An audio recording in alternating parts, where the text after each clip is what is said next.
Par ces temps de confinement, il nous semble salutaire, voire nécessaire, de partager avec vous ce temps de poésie.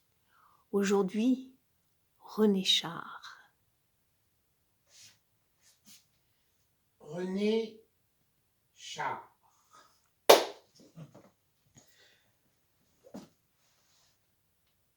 Et nous allons commencer par un poème. Qu'ils vivent. Dans mon pays, les tendres preuves du printemps et les oiseaux mal habillés sont préférés au but lointain. Dans mon pays, on ne questionne pas un homme ému. Bonjour à peine est inconnu dans mon pays. On n'emprunte que ce qui peut se rendre augmenté. Il y a des feuilles, beaucoup de feuilles sur les arbres de mon pays, et les branches sont libres de n'avoir pas de fruits. On ne croit pas à la bonne foi du vainqueur. Dans mon pays, on remercie. Alors je veux tout de suite vous faire part de mon engouement, disons même, de ma vénération pour le poète René Char. Je vais donc, à l'instant même, vous livrer le témoignage d'un homme qui s'est pris de passion pour l'œuvre de ce poète, un poète original, qui n'a pas d'héritier et qui n'a que des disciples. Écoutez, ces 4 premières lignes que j'ai lues dans l'œuvre de René Char. Tu es pressé d'écrire comme si tu étais en retard sur la vie. Alors, s'il en est ainsi, fais cortège à tes sources. Hâte-toi, mais hâte-toi de transmettre ta part de merveilleux, de rébellion, de bienfaisance. Mais à quel moment ai-je lu ces lignes tracées par un éveilleur, un animateur hors pair? Je devais avoir 24, 25 ans à peine, je sortais d'un tunnel. Tout de suite, après mon retour d'Algérie, où durant 27 mois je fus soldat, appelé à servir la France, et j'étais bien obligé, je me lançai aussitôt à corps perdu dans le théâtre pour oublier ce corps qui plia sous l'échine, soumis au soleil brûlant de l'Afrique. Je me jetai sur la scène, car j'avais soif de vivre sous d'autres apparences. Et tout de suite de Saint-Étienne, je suis monté à Paris, et après 2 années dans un cours privé, passé à jouer les bouffons, les gras du bide, dans un cours de théâtre privé qui ne s'intéressait qu'au pognon, je filais jusqu'au Martigues, au bord de l'étang de Berre, dans une nouvelle troupe de théâtre qui ne jouait que du Brecht. Et c'est ce que je voulais jouer grâce à un metteur en scène, un poète qui s'appelait Alain Ray. Ce passeur de poésie me fit connaître et nous fit connaître à toute la troupe Aragon, Hikmet, Éluard, Whitman, Michaud et René Char. Et tout de suite, René Char, je l'ai bu au goulot comme on s'enivre à la fontaine. Tous ces poèmes d'1 ou 2 lignes, j'ai recopié toutes ces phrases aussitôt sur mon petit carnet.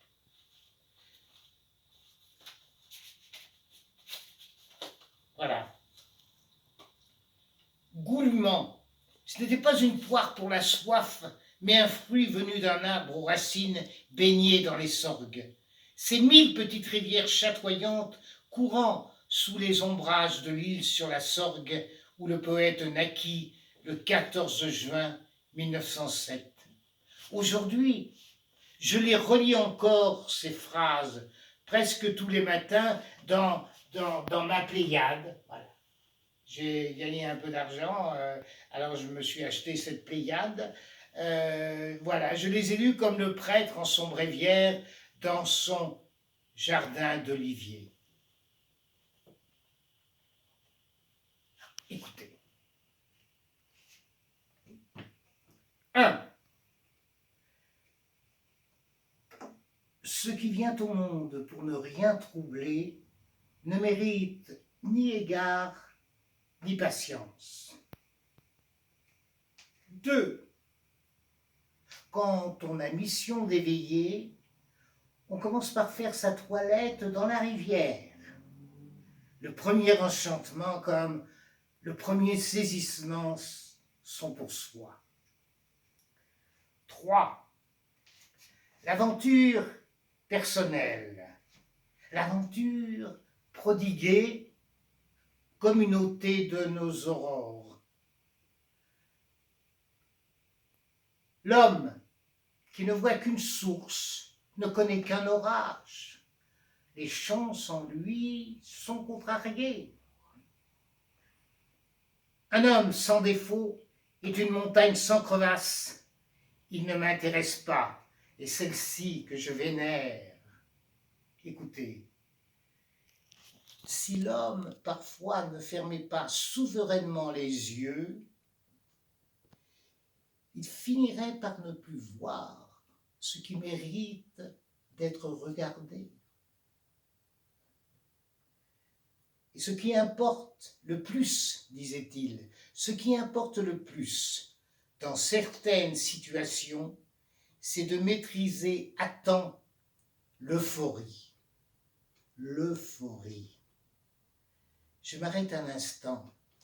L'état d'euphorie dont parle René Char se situe pendant un acte de guerre durant la Résistance. Dans la clandestinité, il était le capitaine Alexandre. Il n'était plus poète. Il n'a publié pendant la guerre aucun de ses poèmes, car il avait charge d'hommes et de femmes combattant à ses côtés pour libérer la France de l'emprise du nazisme et de la milice pétainiste. Alors, il préparait des embuscades. Il n'hésitait pas à tirer pour abattre l'ennemi qui n'avait rien d'autre en France à faire qu'à tuer, torturer ou déporter de pauvres gens dans les chambres de la mort. Nul doute donc que René Char tentait, dans cette phrase poétique, de calmer sa joie après avoir abattu quelques Allemands au sortir d'une embuscade. Et je finis par 2 aphorismes. Voilà ce qu'il disait de ces hommes, ces jeunes hommes qui étaient avec lui dans la Résistance. Il disait ceci: « J'ai confectionné avec des déchets de montagne des hommes qui embaumeront longtemps les glaciers. » Et pour finir, à tous les repas pris en commun, nous invitons la liberté à s'asseoir. La place demeure vide, mais le couvert reste mis.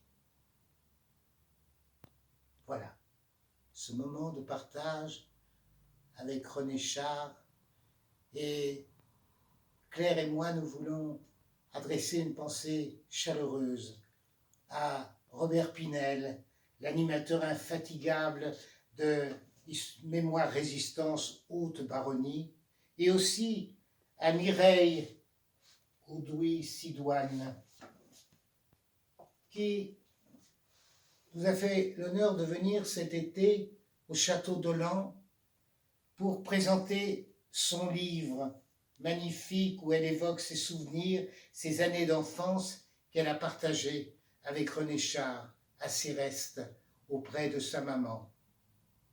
Bonjour Robert. Bonjour Mireille. et au plaisir de nous revoir après cette dure épreuve que nous traversons tous.